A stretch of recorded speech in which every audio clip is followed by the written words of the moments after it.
Hey fellers! I had so much fun making my last video that I'm back for more. I want to start out this video by saying thank you to my first commenter and subscriber, XXSPR AWSM FXY Thank you so much for real though, and thank you for asking me to do another video. So this one goes out to you.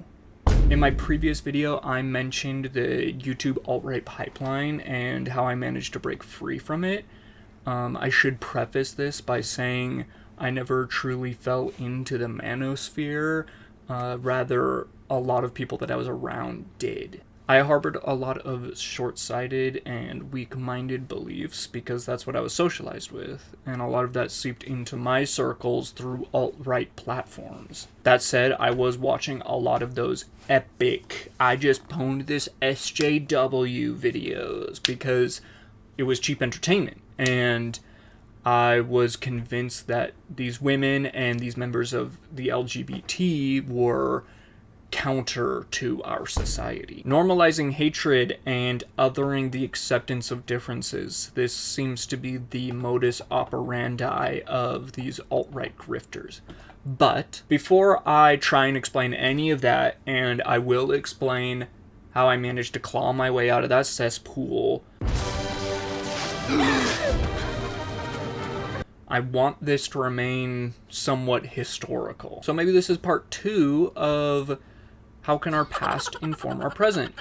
But before we do any of that, let's check in on the Manosphere, the modern day Manosphere. Maybe things have changed. You could make the case that, like, grape is bad for certain people. No. For certain people. No, it's bad for everyone. No, it's only bad for certain people. I have to open it. Oh, I have to open it right now? Yeah. Okay. Yes. It's easier because it's an olive jar, though. Uh-oh. Come on, you can do it. Put it right. Here. All right. I guess, yeah, Andrew, go ahead. I'm supposed to open the pickle jar? It's all fucking It's just slick for, now. It's a little, See, little it fun. is. I gotta grip it. Uh-oh, Andrew. If you can't open it either. Well, your hand greased the whole top of it. You greased the top. Use Oh your my shirt. Use Jesus, your Andrew. shirt, If you can't open the olive jar, you cannot Here, blame my while we're doing hand. olive jar. If you're so strong, you should open it. Yeah, I gotta be able to grip it. I can't grip the fucker. Uh-oh. Like, I gotta have a way to grip it. My fingers are literally slipping off the lid. I just can't grip it. So you can't blame me for my greasy fingers now. Like, go on. It's still greasy. Philosophy book.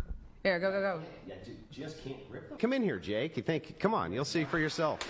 You can't get your fucking hand on it. Try it. Nah, you fucker. That was bullshit. What does fetus mean? A fetus is in utero. What does fetus mean in Latin? What the f? I'm sorry, is this a language class? It means little human being. Holy. We gotta do something about this. So what is it that boys are going through that's causing all these issues? Is the thing that boys have to go through. Being chained up all the time or something.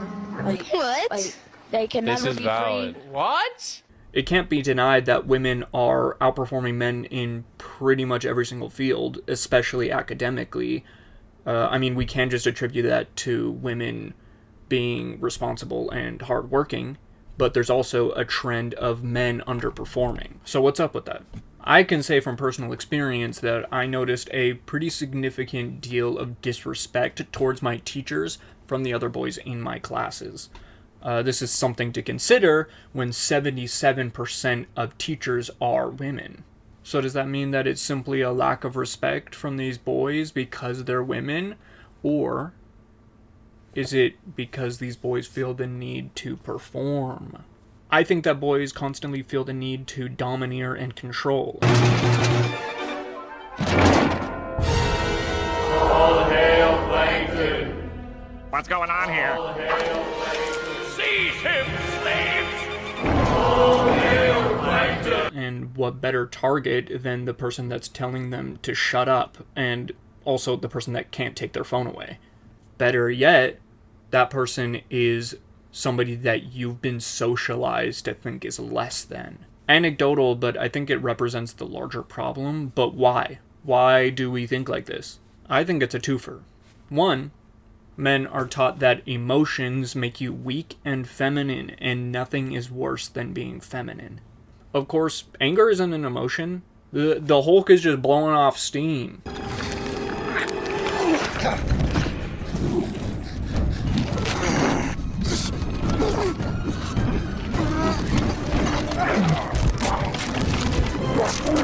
He's completely calm. Get this guy in office. Hell, Red Hulk is already a politician. Then we got 2.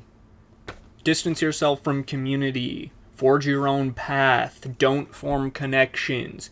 And if you have to, you gotta be top dog. Gotta be alpha. Quick interruption. The whole alpha male wolf shit comes from a single study, and the guy that did it came back years later and said that he totally misunderstood wolf social dynamics, and it was actually not the toughest male, it was just the oldest member of the pack would lead. So you sound dumb. Shut up. Okay, so an inability to emotionally self-regulate, nobody to talk to when you're feeling down, so you just project everything onto others. Enter into the chat some dude with a doofy-ass haircut telling you all of your problems aren't actually yours, it's somebody else doing it to you. These alt-right podcaster types stem from an earlier internet trend on websites like 8chan and 4chan and Reddit. These disparate groups can now find each other and confirm their biases. Then the onset of YouTube gives a platform to these pickup artists and smash that together with growing progressive movements and the reactionary elements from men, and these artists shift from misogynistic to full-blown alt-right grifting. That's where the money is, and these algorithms know that you're going to get the most views by bringing in a very specific demographic, in this situation, young, impressionable men. These sentiments already existed. This is not a new phenomenon, instead it's just the latest iteration. I want to make these videos mostly historical, so come on, come with me. Why don't we go back and try to get to the bottom of these nasty attitudes?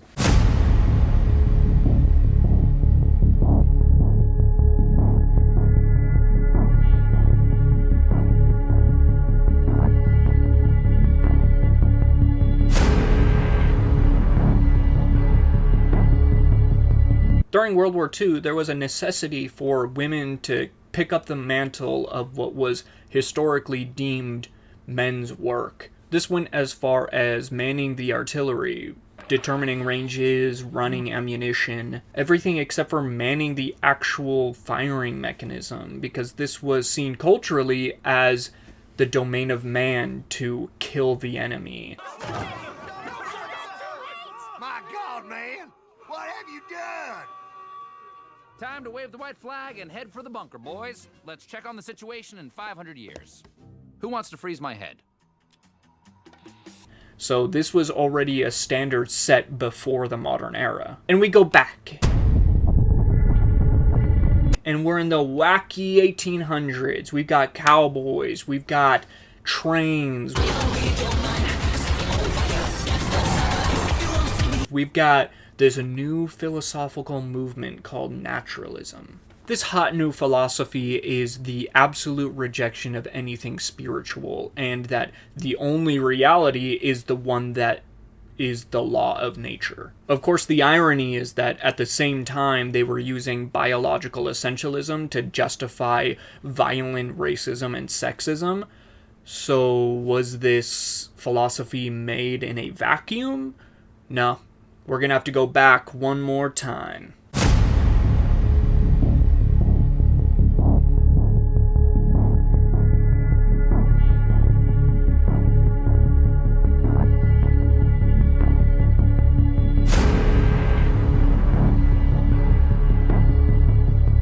We've made it.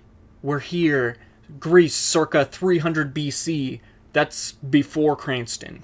So we got this guy, Plato or something, and he starts thinking about some stuff, along with his boss, Socrates, and his student, Aristotle. These three youths do something cool by bringing philosophy down from the gods and heavens and into the hands of humans. Self-determination, an understanding of good and evil.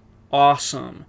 So at the same time, they were fully chill with considering women property and not allowing them to partake in their cool new idea, democracy. I guess they decided that all animals are equal, but some are more equal than others. This philosophy is adopted by Rome and then goes on to be the backbone of all Western philosophy for the next 2 millennials. I mean, millennium. So men are already entrenched in this idea that women can't have the same social standing as them. God damn it. We gotta go back. One last time, I swear.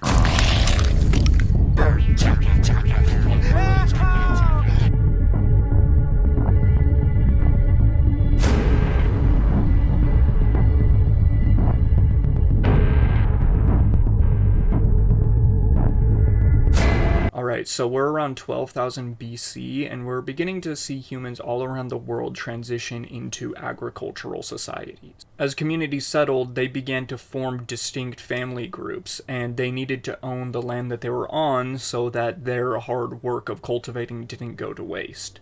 As ownership began to pass down to their children, they needed to know where their children were coming from, and rather than just making things matrilineal, men felt threatened and needed to control the source of their progeny. They needed to control women. If you look back at earlier hunter-gatherer societies, women and men hunted largely in equal amounts. They also gathered in equal amounts. So all of the people saying that we need to go to an earlier caveman-like sort of society, you better start letting your girlfriend throw the spear.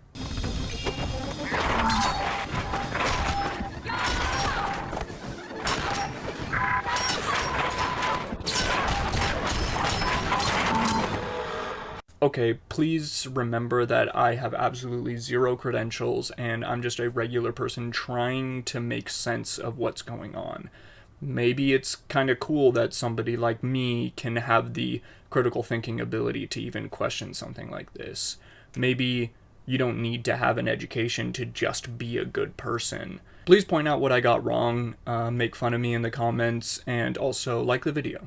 Now, as I promised, how did I break out of the alt-right pipeline? To be honest with you, I grew up. I met these people that they told me to hate. I lived with them and I saw their humanity, and they taught me that there is another way to think. And of course, I made a choice. It's not enough to simply be told where to go. You'll stop learning when they stop teaching. I made the choice of kindness and respect, and I'll tell you, I haven't stopped learning since. I think, honestly, that it was love that broke me free from 20,000 years of hate.